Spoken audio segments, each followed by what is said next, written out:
Црвенкапа.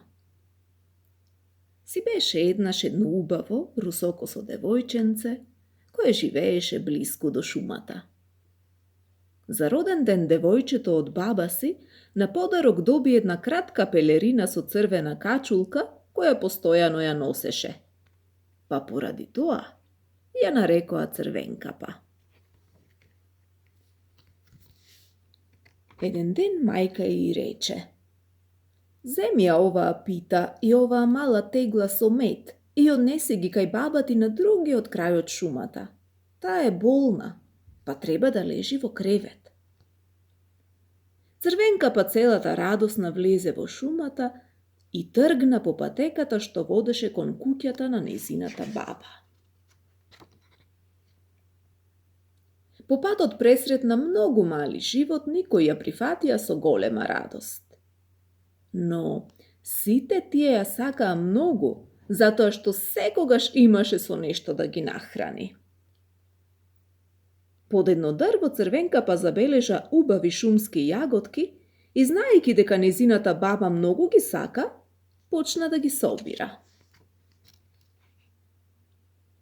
Во еден момент зад себе слушна лесни чекори. Се заврте и со страв виде како ѝ се приближува еден волк. "Каде одиш во ова време, малечко девојче?" ја праша тој со сладок глас. "И носам понадица на баба ми која е болна," одговори детенцето тресејќи се од страв. "О, да, а каде живее баба ти?" "На другиот крај од шумата." Па тогаш да и посакаш побрзо да оздрави. Те поздравувам." И волкот исчезна во шумата. Волкот тргна по еден краток пат како молња, стигна до куќата на бабата и чукна на вратата, препрвајќи го гласот како на Црвенкапа. Бабата се напрегна и одговори: "Потегни го јажето и вратата ќе се отвори."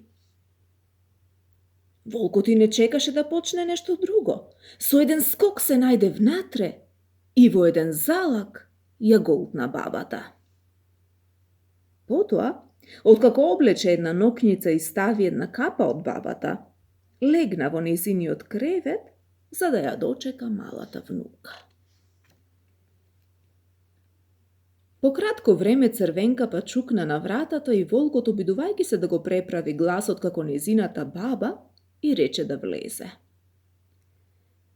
Малото девојче се приближи до креветот и застана изненадено од чудниот изглед на бабата. "Колку долги раце имаш, бабо?" "Такви се за да те прегрнам поубаво," мрмореше волкот. "Колку големи уши имаш?" "Такви се за да те слушнам подобро, дете мое." "Леле, колку големи очи имаш, бабо?" "Такви се за да те видам поубаво." "Колку остри заби и колку голема уста имаш?" "Такви се за да те изедам поубаво." Тогаш волкот скокна од креветот, ја грабна Црвенкапа и ја проголта во еден залак. Потоа сит, повторно си легна во креветот и заспа.